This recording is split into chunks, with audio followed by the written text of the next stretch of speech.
Don't you dare show up at my graduation ceremony. A boring old hag like you will just be everyone's laughing stock.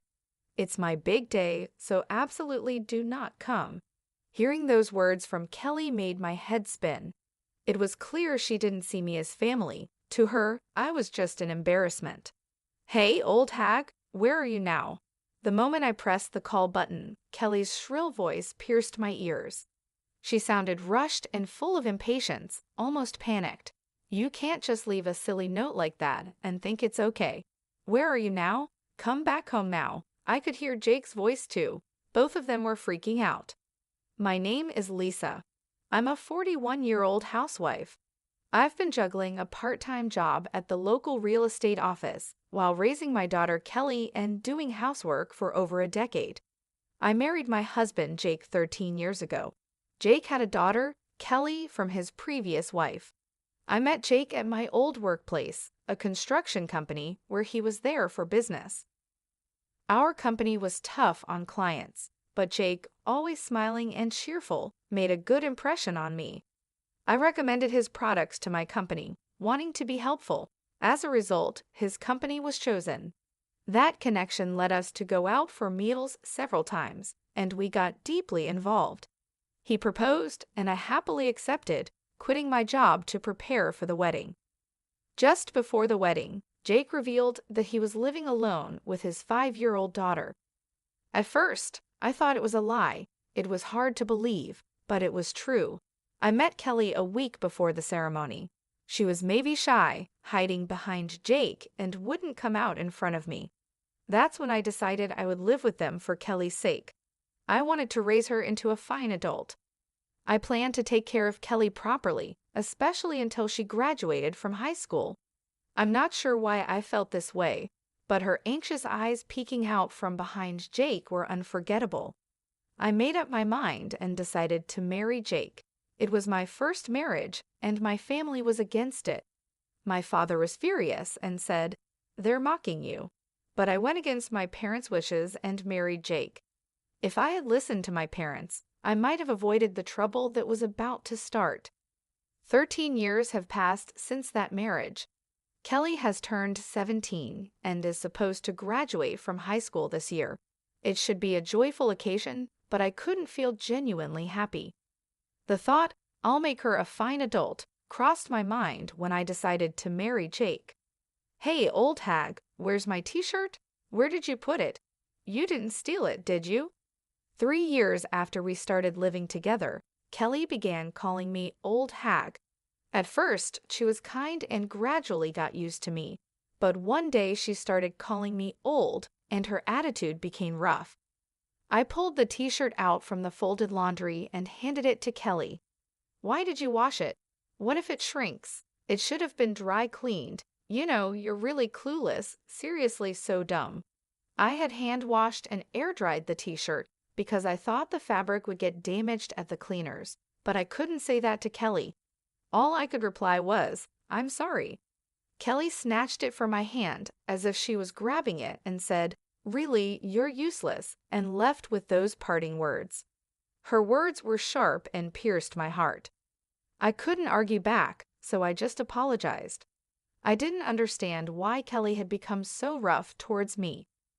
At first, I thought she was teased about her father's remarriage, but it seemed that wasn't the case. Around that time, Jake's attitude began to change. He used to smile all the time when he was working, but recently he had stopped showing his smile at home and had become grumpy. He had started calling me "hey" and "you." As Jake's attitude changed, so did Kelly's towards me. I thought there might be something lacking in me, so I made sure not to slack off in household chores and watched over Kelly carefully. I wanted Kelly to grow up to be a respectable adult, but instead, her attitude got worse every day. She called me old hag all the time, and I never heard a thank you from her anymore. It was strange because at parent-teacher conferences, her behavior in class was normal, with no signs of roughness. Jake also talked normally with her and sometimes even smiled. This terrible attitude was only directed at me, which hurt my heart even more. I couldn't talk to Jake about it because he had become distant and completely different from before. I had no one to talk to and felt very alone. Living with a heavy and dark weight on my heart, I was becoming isolated in my own home. Since middle school, Kelly had stopped telling me about school and Jake attended the events. I had to learn about school events from neighbors. Jake and Kelly seemed to get along well, often going out together. I wanted to be treated as family by them too and had hoped we could live together happily. It was unbearably painful that it wasn't happening, and Jake's attitude was getting worse. "There's dust on the stairs. Clean it up. You're a stay-at-home wife, aren't you? We're running out of toilet paper. Are you even cleaning the bathroom? You really are so clumsy." These were the kinds of things Jake frequently said to me. When we first got married, we each had our roles in household chores. Jake used to do housework while living with Kelly. At first, he was happy that we could share the chores. Now, I'm doing all the household chores. Jake once said that it's ridiculous for a stay-at-home wife to do all the housework. Kelly was an easy child to raise, but somehow that made me feel worse. When I tried to discuss it with Jake, he dismissed it with, "You're not trying hard enough." In the end, it seemed like everything was my fault. The more I tried to talk to Jake, the more a heavy fog clouded my heart. He would nitpick my every small mistake in housework relentlessly. "Can't you even clean properly? Haven't you learned anything all these years? Do you lack learning ability?" Jake looked down on me with disdain. All I could do was apologize. "I'm sorry. I'll try my hardest. Please forgive me." Jake sighed heavily, clearly exasperated. "Even if you try your hardest, you won't be able to do it. That's why you get scolded. Always saying you'll do it, but you've never managed it, have you?" His words continued to chip away at my heart. As time passed, my heart grew weary, and Kelly turned 18. I was curious about Kelly's future plans, but she wouldn't tell me, and Jake wouldn't talk to me about it either. By this time, I had stopped talking to Jake and Kelly unless absolutely necessary. I overheard Kelly and Jake discussing her plans after graduation. I wanted to know, so I stopped and listened. It's settled. I got into college on a recommendation, and I even got a scholarship. "It's all thanks to you, Dad. Thank you." I could hear Kelly's happy voice. She would never speak to me in such a tone. "Good for you. It's the result of your efforts." It was worth pushing all the housework onto the clumsy maid. What an awful thing to say. He must be talking about me. Yeah, it was a good outlet for stress too. I could hear their contemptuous laughter. I quietly left the spot and hid in the bathroom. It was the only place I could be alone. I crouched in the bathroom, held my head and cried. To think that Jake and Kelly thought of me in such a way. I had endured for the past 12 years. No matter how much my spirit was about to break, I kept being Kelly's mother and Jake's wife. Even when I felt I was at my limit, I forced myself to keep going. There were times when I felt I couldn't get up, but I made myself get up, make lunch, prepare breakfast, and do the laundry and cleaning. If I were honest, I would have preferred to just lie down, but doing so would surely make me no longer needed by Jake and Kelly. That fear kept me going. I spent my days exhausted. Honestly, I don't remember much from that time. One day, when I was out shopping, a neighbor shocked me with the news. The next day was Kelly's high school graduation ceremony. I couldn't admit I didn't know, so I just smiled vaguely and left. As soon as I got home, I collapsed onto the sofa. I had always thought of making Kelly a respectable adult. Graduation from high school was supposed to be a milestone for that. Again, I was the only one left out in this house. I am not allowed to have a smartphone or use a computer. All communication and information came through Jake and Kelly, and they chose to keep me in the dark. I have a simple flip phone that can only make calls. Jake handles all interactions with the school, so I don't even have anyone I can call a mom friend. I have no way to learn about school information. Still, I found out about sports days and performances from neighbors' conversations and kids' chats on their way back from school, and I secretly attended them. I wanted to properly attend the high school graduation and celebrate her step into adulthood. As I was crying on the sofa, Kelly came back from school. "Hey, old hag, what are you slouching around for? It's depressing. You're making the whole house dark. Can't you do something about it?" Kelly glared at me. It was her fault, yet she acted like this. If Kelly had told me the date of the graduation ceremony, I wouldn't have felt this way. For the first time, I felt anger slowly rising from the depths of my heart. "The graduation ceremony is tomorrow, isn't it? Seems like you didn't tell me." I questioned her with a feeling of blame. Kelly looked slightly taken aback by my defiant words, but exaggeratedly sighed to cover it up. "So what? You wouldn't come to the graduation anyway, so why does the date matter to you?" I tilted my head in defiance at Kelly's words. I never said I wouldn't go to the graduation. "Don't come. If a boring old hag like you shows up, you'll be everyone's laughing stock. It's my big day, so definitely do not come." Kelly's words about being everyone's laughing stock made me dizzy. Clearly, Kelly doesn't think of me as family. To her, I am an embarrassment. I thought this time would be different, but she wouldn't see me any other way. "Don't come." Kelly's words pierced my heart. It was clear from her own mouth that I was nothing but a nuisance. That night, Jake came home with a suit and a dry cleaner's bag. He had sent the suit to the dry cleaners himself, without asking me, of course. Jake knew about Kelly's graduation. As I looked at the suit, Jake said with a pitying look and a smirk, "Right, Kelly didn't tell you. Clearly, I am the least needed in this house." Thinking I was family was just my wishful thinking. At that moment, I realized my heart had long reached its limit. That's why I decided to stop being a family. The next day, Jake and Kelly left together for her high school graduation. I was left behind. Moreover, Jake told me, "We'll eat out tonight, so we won't need dinner." I wasn't invited. The old me would have just cried and taken it. But those days ended today. I had decided to leave this house. I made up my mind last night. As soon as they left, I packed my bags, wrote a note, and left the house. I couldn't be a family with Kelly and Jake anymore. I decided to stay at my parents' house, about 3 hours away by train. At my parents' home, I started preparing to cut ties with Jake and Kelly. In the note I left, I wrote that I wanted to end our family relationship and live alone, and that I wished to discuss the details through a lawyer. I hadn't found a lawyer yet, but my father would likely know one. My family owns a lot of land and is known as wealthy landowners in the area. My father also owns considerable real estate and is well known locally. He certainly had lawyers in his circle. I had met a lawyer at a Christmas party when I was at home. Besides finding a lawyer, I had to sell the house where Jake and Kelly were still living. The house was built on land owned by my father, and the construction costs were covered by me as a wedding gift. I had been repaying my father little by little with the money I earned from my part-time job in real estate, which was also introduced by my father. Essentially, the house, both the building and the land, are owned by my father. They are in his name officially.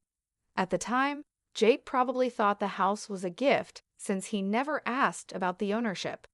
He was likely too afraid to upset my father and lose the house. Jake is quite the coward. He is aggressively assertive toward those he perceives as beneath him, but to those above him, he is subservient and ingratiating.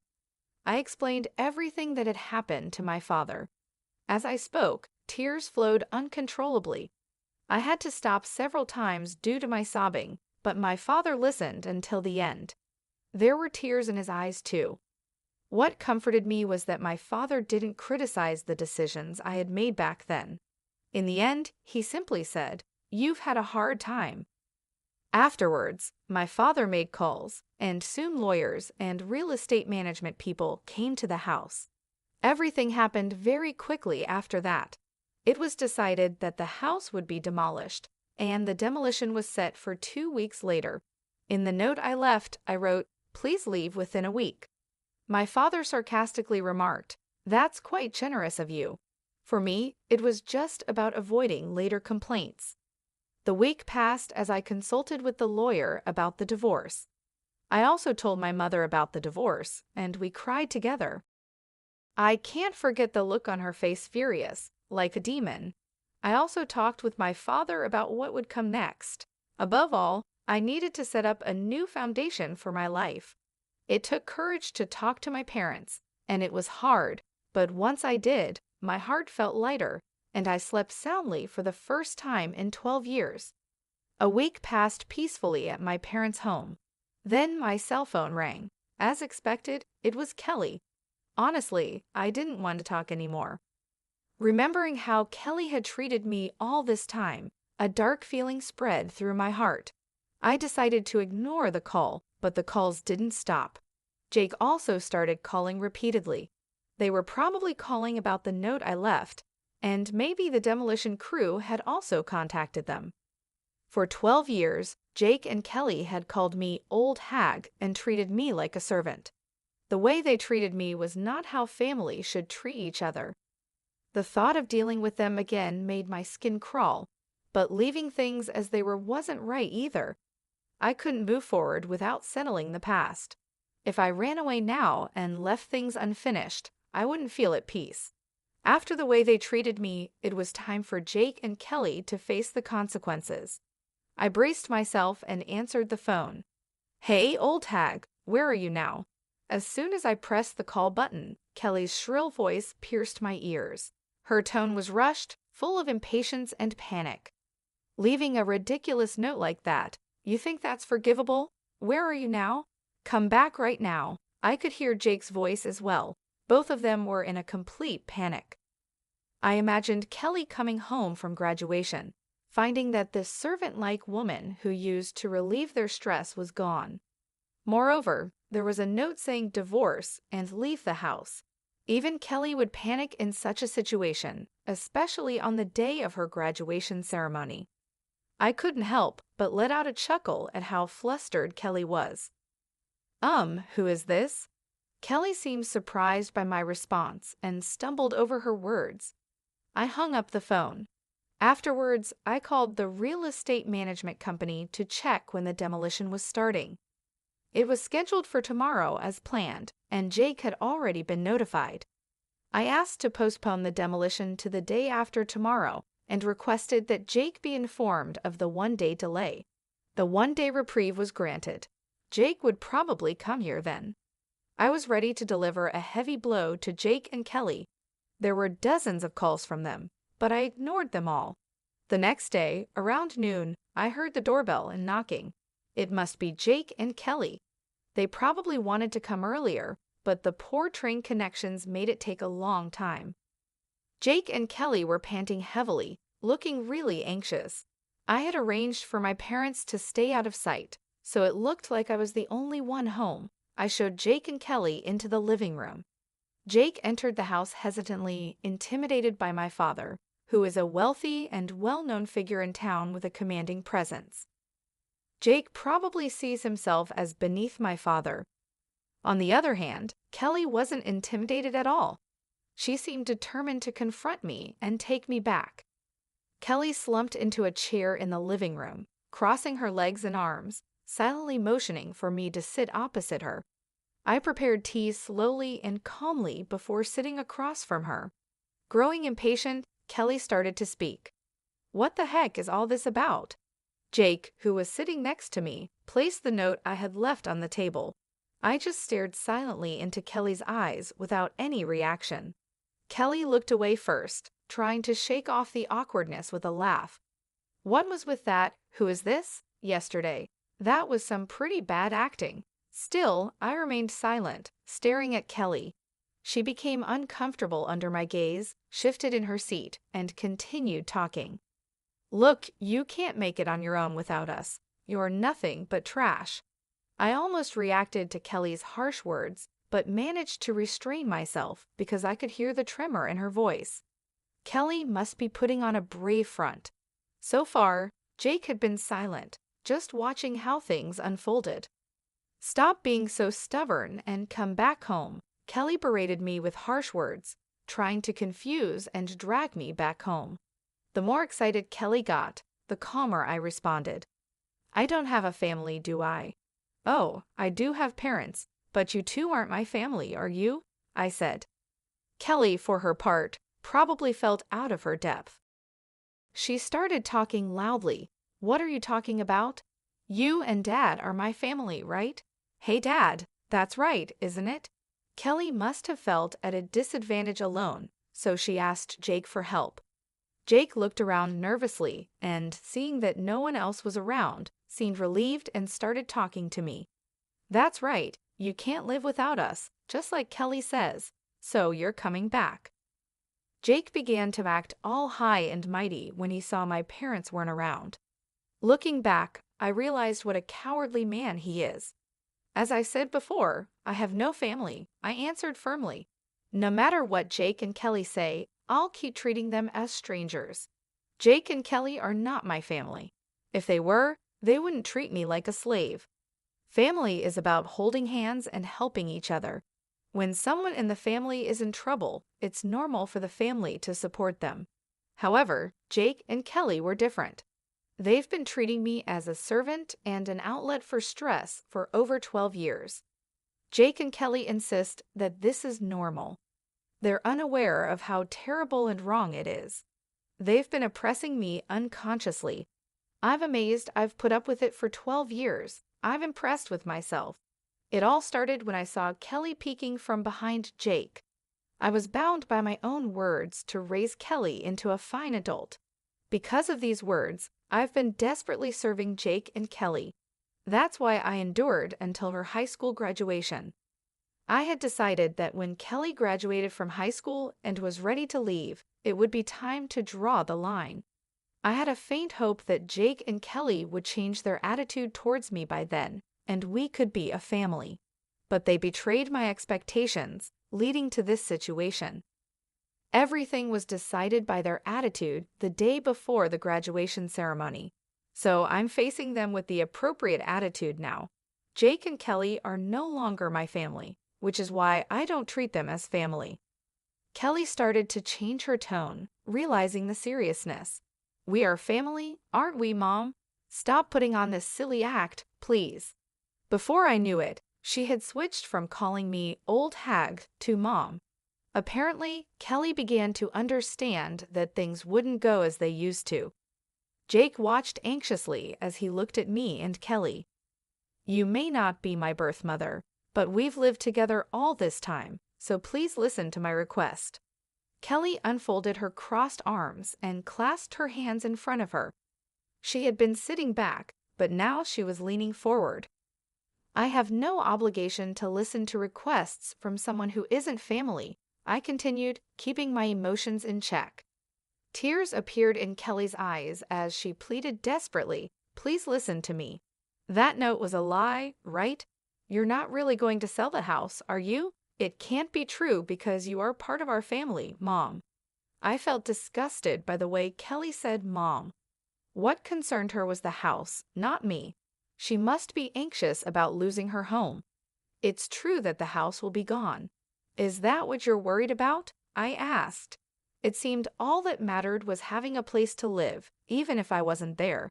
No matter how much Kelly begged, my feelings wouldn't change. Kelly hung her head and cried. Jake, upset by Kelly's tears, lashed out at me. What kind of joke is this? Enough with your disrespectful attitude. What's with that note? Come back right now and stop the demolition. I responded with suppressed emotion in my voice. I can't. It's already decided. Do you think you can do this to your family and get away with it? Jake yelled.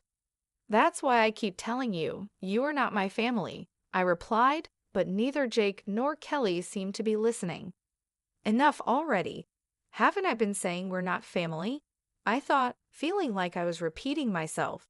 Jake suddenly stood up and slammed his fist on the table. Don't mess with me. I was shocked but kept my emotions in check. Who's messing around? You haven't treated me as family for 12 years, and now you can't suddenly act like it. That's impossible. My voice came out harsher than I expected. I was angry too, even though I didn't show it. Anger was bubbling up inside me like magma. I couldn't forgive Jake and Kelly's incredibly selfish actions. They trampled on my 12 years of suffering and efforts to become a family with them. They rejected, mocked, and exploited me extensively. I was left out, feeling lonely and in pain. I had wished countless times to be treated as family, but my wish was never fulfilled. It took me 12 years to give up. I continued to strive to build a relationship as Kelly's mother, as family, but it ended like this. A self-mocking smile appeared on my face. Seeing my dry smile, Jake and Kelly stared at me in shock. Jake seemed to lose strength and slumped down into his chair. These two never understood my feelings and tried to exploit me until the very end. I cared for Jake and Kelly, but they never cared for me. No matter how much I cherished them, they never cherished me. And now, when they're in trouble, they try to use me, claiming we're family, something they never believed in. It's too convenient. I feel not just a headache, but even nausea. Why did I put up with these people for 12 years? Looking back, it's strange, but it's pointless now. There's no future for the three of us together anymore. All I can do is make Jake and Kelly acknowledge their guilt and make amends. I no longer expect anything from Kelly or Jake, nor do I trust them. Jake stood up and apologized deeply. I'm sorry, please come back, I'm begging you. No matter how he apologizes, it doesn't resonate with me at all. I won't reach out to help, and I definitely don't think about living together. Enough already. I'm not your family anymore. I'm a stranger to you. Kelly also began to apologize deeply. I'm sorry, please forgive me. We're family, so I want to go back home together. I'm appalled by her selfish way of speaking. After treating me like a stranger for 12 years, now what? Come back because we're family? Did she think I'd be okay with that? That's too naive. No way. It seemed I could no longer keep my composure. Words I would never have said before came out of my mouth. I don't want to hear your excuses. I can't trust any words anymore.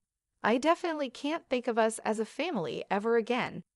Then I placed a single piece of paper in front of Jake. It was a divorce form. Of course, I had already signed it. Hurry up and sign the divorce form. I'll file it myself. Write it here right now. Jake shook his head vigorously, then showed me a smile.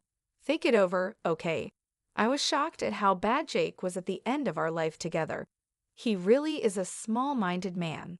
I had always misunderstood Jake's ingratiating smile. The smile he showed when we first met was a sleazy expression of sizing someone up. I mistook it for the smile of a kind person. Thinking about it now still makes me angry. I stood up and called for my parents in the back. My parents then entered the living room.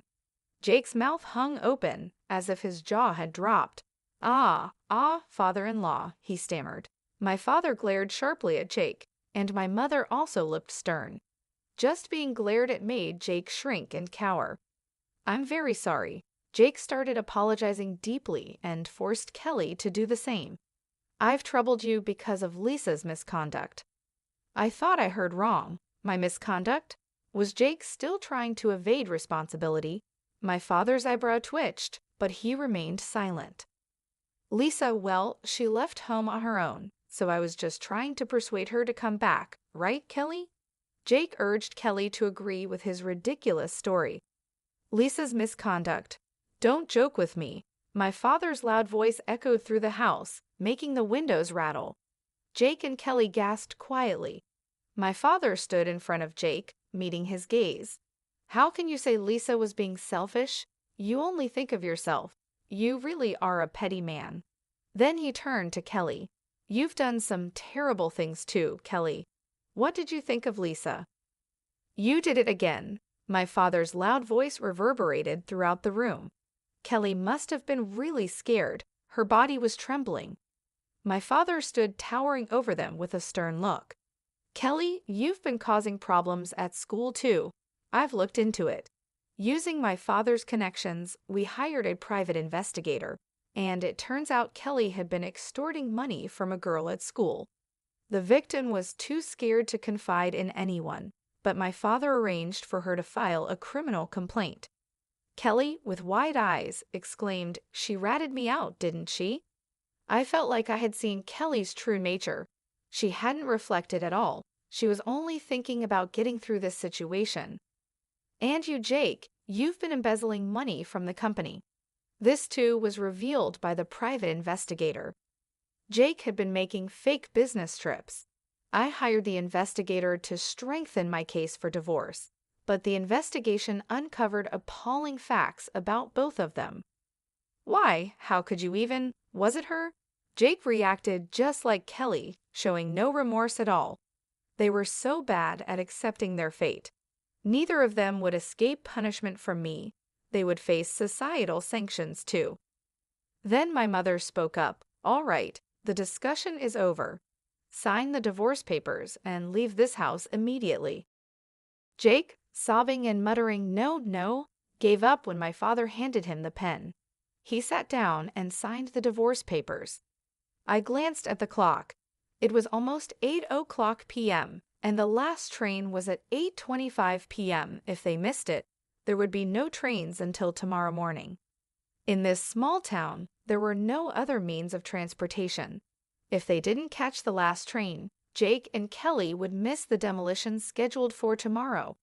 They probably hadn't packed their bags, thinking they could persuade me. While I was hesitating whether to tell them, Kelly suddenly said something unbelievable with a sulky attitude. "But this divorce was initiated by you, right, Mom? Dad, you should get alimony." Kelly must have been desperate after being exposed. My parents looked shocked. "That's impossible. What you two have done is outright domestic abuse and a crime," I said. Kelly, momentarily taken aback, retorted defiantly, "Show the evidence then." I placed a notebook on the table. "This is a diary I've been keeping since we got married." Kelly glared at me with a mocking look. "You don't even have a smartphone or computer. What kind of evidence could you possibly have?" "You seem not to know that a diary can be substantial evidence. It's not just videos, audio, and pictures that count as proof," I explained. Kelly looked dumbfounded. Yes, our lawyer agreed too. This diary is valid evidence. Jake and Kelly finally hung their heads in resignation. I exaggeratedly checked my wristwatch. "The last train has already left. I guess you can't get back home tonight." Mother also looked on with a smug face at Jake and Kelly. "That's right. There are no taxis around here either. I wonder if there's even a decent hotel nearby. Well, our business here is done. Get out now." Jake and Kelly were rushed out of the house. They probably couldn't believe the last train left so early. I watched them hurrying toward the station from the second-floor balcony. As I watched Jake and Kelly's flustered backs, everything that had been building up inside me began to flow away. There were still some loose ends to tie up, but it felt like it was finally over. Jake and Kelly missed the last train and, unable to catch a taxi, ended up walking for about an hour to a hotel. The next day, when they got to the house, the demolition had progressed, and they managed to salvage only their clothes. Actually, I had temporarily stored the furniture, appliances, and my personal items in a warehouse, but I didn't tell Jake and Kelly. I got a report from the lawyer that the divorce was finalized, including a claim for alimony. Jake was reluctant to pay, but his company was pressured to ensure the payment. According to the private investigator, Jake was fired from his company for embezzlement. Kelly ended up getting involved with the police and was expelled from both college and high school. Jobless, Jake could only afford to lease a small, old apartment far from the station. He lives there with Kelly, who dropped out of high school. Kelly blames everything on Jake, and Jake criticizes Kelly at every opportunity, leading to endless arguments between them, as reported by the private investigator. I was considering what to do next after quitting my part-time job at a real estate agency. Then my father suggested I help with the family business, and I got a job managing his resort real estate company. Living in a resort area is quite different from city life, but being surrounded by nature is a refreshing change. I've also started keeping a dog, so living alone isn't lonely. Right now, this dog is all the family I need. I think I'll just live a relaxed life with my dog.